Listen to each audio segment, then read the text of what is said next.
Oke, kita ketemu lagi. Bismillahirrahmanirrahim. Assalamualaikum warahmatullahi wabarakatuh. Gimana kabarnya adik-adik? Sehat selalu ya. Sebelum pembelajaran ini kita mulai, seperti biasa kita harus berdoa kepada Allah agar pembelajaran ini bermanfaat buat diri kita, buat keluarga, buat saudara, buat nusa dan bangsa, dan semoga menjadi bekal kita di akhirat nanti. Berdoa mulai. Bismillahirrahmanirrahim.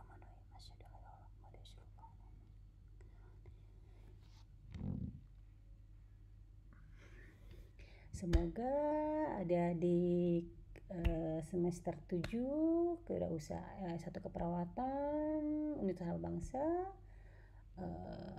masa mudanya cerah, masih muda sudah sukses, bisa membanggakan kedua orang tua, bermanfaat bagi banyak orang, dan insya Allah semuanya masuk surga. Amin ya Allah. Oke, sekarang kita akan membahas tentang bab etika bisnis.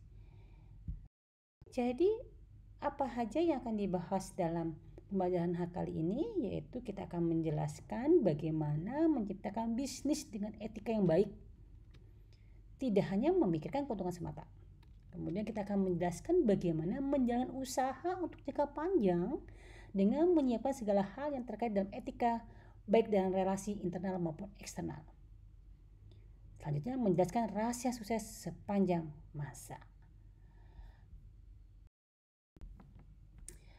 Jadi adik-adik, menjadi wirausaha bukan jalan pintas untuk menjadi kaya. Wirausaha adalah sebuah perjuangan, kerja keras. Apapun yang dilakukan, kewirausahaan tidak dapat dibangun dalam tempo sesingkat-singkatnya. Ya. Jadi kalau Anda merasa telah berhasil dalam waktu singkat, kita harus periksa nih, apakah pondasi usaha Anda sudah cukup kuat? Bisa kembali, apakah sukses yang Anda peroleh itu diraih dengan jujur dan halal? Apakah bisnis Anda real atau fiktif spekulatif? Ataukah banyak pihak yang dirugikan? Oke, adik-adik harus ingat bahwa kita hidup bukan di dunia saja. Kita akan hidup di akhirat nanti. Jadi, apa yang akan kita lakukan pasti akan berdampak di akhirnya nanti.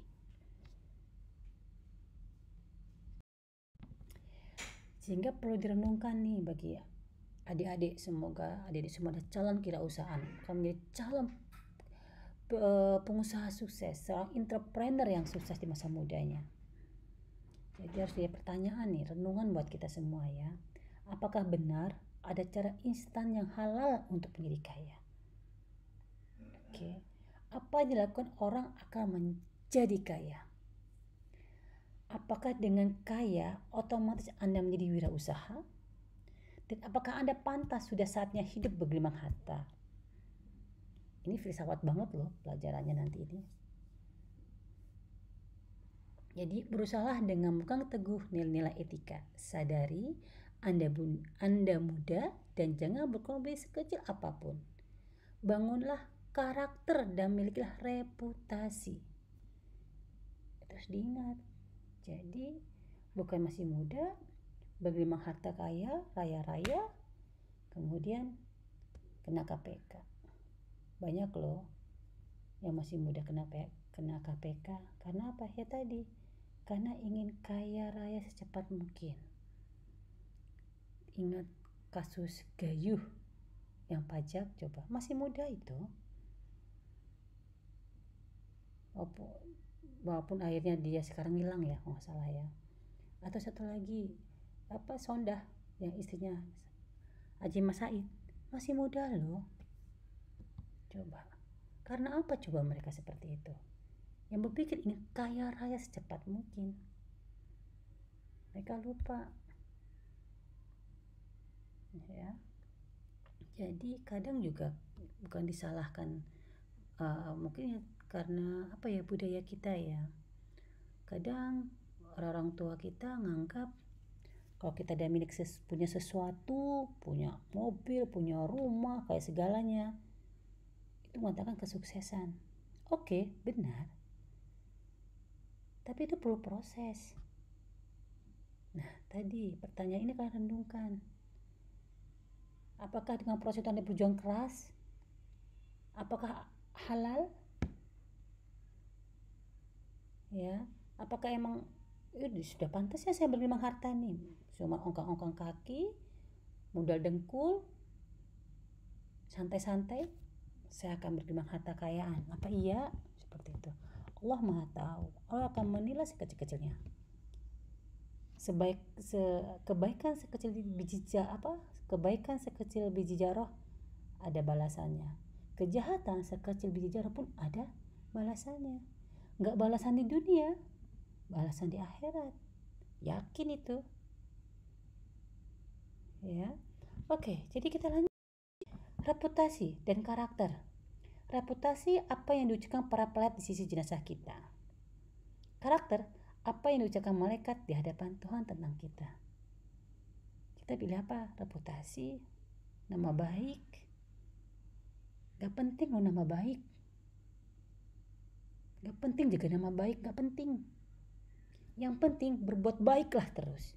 Gak peduli orang bilang apa. Seperti itu. Karena apa? Kita akan bilangkan ucapan mereka di hadapan Tuhan tentang kita bahwa kita adalah orang baik.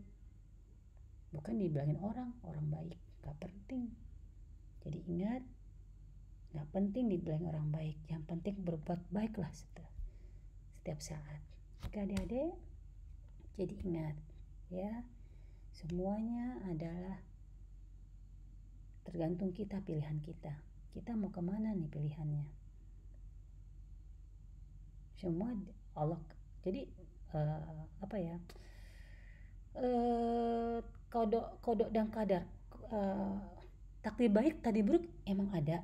Kita harus percaya dengan takdir baik dan takdir buruk. Tapi nasib jelek, nasib baik itu kita yang nentuin. Contohnya nih, kalau kayak pengen nasib jelek, ya udah kalian gak usah kuliah, malas-malasan. Itu pilihan loh. Aku nggak mau ngerjain skripsi, aku nggak peduli ngerjain tugas. Itu pilihan loh. Nasib kalian jadi jelek nggak? Jelek nasib kalian. Begitu bukan takdir, itu takdir Allah. Kok aku jadi kayak gini? Salah. Benar ada takdir baik, takdir buruk, tapi nasib kita yang milih.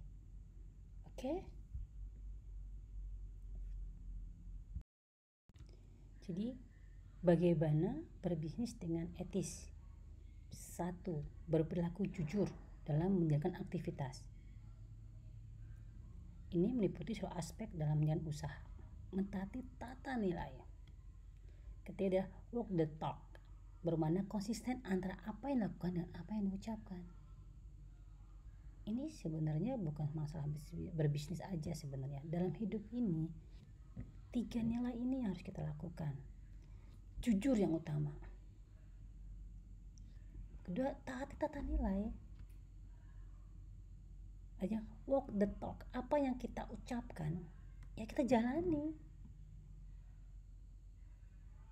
Jadi nggak munafik ya istilahnya.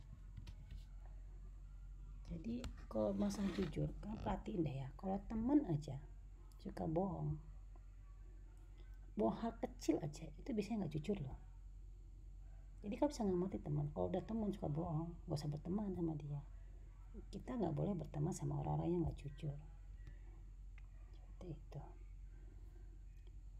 Kadang setan tuh setan tuh kadang dia tuh punya dendam loh sama manusia. Setan tuh ingin ngajak manusia tuh jadi temannya di neraka. Jadi dia berbagai cara, gimana caranya supaya hal-hal yang dilarang itu menyenangkan, hal-hal yang dilarang itu buat canda gurau gitu loh. Supaya apa? Supaya nanti jadi temannya setan, jadi temannya dia di neraka.